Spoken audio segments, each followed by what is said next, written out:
Well, we're glad to have you here, and we have you here for a couple of reasons. One, of course, is your involvement with our chamber, and as the president and CEO of your company, Choice Energy, that's done so well and has really had such a big impact on our city. And of course, as a minority owner of the Houston Texans, it's an exciting time for football, right? And I'm glad that 2013 is out of the way. Let's admit it. I admit it. Right now we're undefeated. And that's the way we like it. There you go. There you go. Well, first, for the people who may not know you, tell us a little bit about your background. You've got an incredible story. Your family has just been so successful. Tell us a little bit about your family and your parents and how you got started. Born in El Paso, Texas, and my parents, Miguel and Ana Loya, they're deceased now, but they were first generation of Mexican Americans, and they, like a lot of immigrants before them, brought my brothers and sisters to this country in search of opportunity. And so I'm the sixth of 7 kids. My oldest brother Mike was a real trailblazer for our family, and that with the instruction and the guidance from my parents really stressed education. And so we've all were college educated. We all had opportunities to go to college, and some went on beyond and had some masters and some doctorates. I fortunately got out of 4 years of college and started working. And I was fortunate to not only get into a growing business, commodity trading, but eventually moved to Houston, and where I found my wife, and I have 2 beautiful little girls. Being in Houston now for your business, what has this meant, the actual location of being in Houston proper? Well, anybody that lives in Houston realizes it's just such a welcoming city, but especially for entrepreneurs. I mean, you can really come here and start your own business and really prosper with it. It's not a city like a New York where I went to school, or even a Chicago where we have business. It's just the regulatory climate, but more importantly, the culture really prospers and really helps young entrepreneurs. We've had the Super Bowl here before. It will be back in 2017. Oh, yeah. So that's a very exciting time. Tell us your thoughts about it returning to Houston. Well, first of all, we're excited. As a minority owner, as a partner of Bob McNair's and the Houston Texans, it gives us a chance to not only showcase our franchise, but also to the rest of the world what a great city Houston is.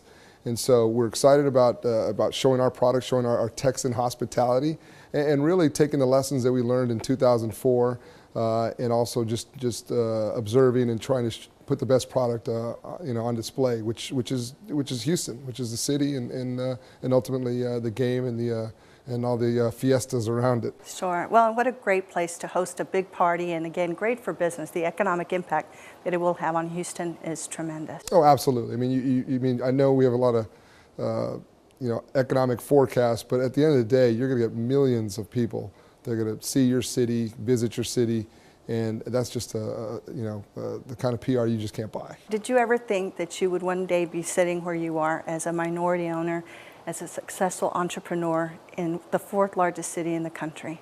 I always felt like I was going to be successful. Now again, I had the benefit of having parents and brothers and sisters that allowed us to dream big. Okay. So I always had a high expectation of myself. I always thought, I thought I was going to be a multimillionaire because I was a famous football player. I know you love football. Not because I was an owner. But being an owner is not too bad. No, it's worked out nice, and it certainly feels a lot better when you're waking up in the morning, not with all those bumps and bruises. When I have the opportunity to talk to young kids now, and I tell them to pursue your passions, pursue your dream, have those dreams. They don't always pan out exactly how but sometimes they work out. Well, and what a difference it is also to have, again, as you said, parents who are supportive of that, encourage you, and want to see your dream become a reality. So true, and especially, as I talk to young graduates, it was really important to have parents that not only supported us, but also encouraged us to leave the house, to mijo, mija, go to school.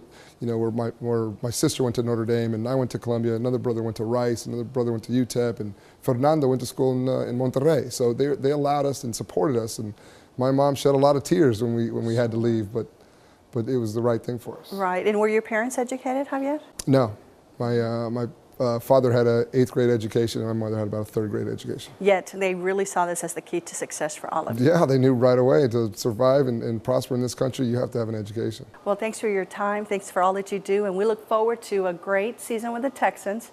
As you know, that we'll be here every year. We've got a long-standing partnership with the Texans, so we really do appreciate that. We do. And on behalf of myself and my family and the Texans, thank you, Lotta. You've been unbelievable leader at the chamber, and I've seen it grow and prosper, and thank you for our partnership. Thank you so much. We'll be back. Thank you.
We thank you for joining us today on Contacto. We'd like to give special thanks to all of our guests, and in particular to the Houston Texans for allowing us the opportunity to tape our show today here at Reliance Stadium. So on behalf of the Houston Hispanic Chamber of Commerce, we thank you for joining us. Have a good day.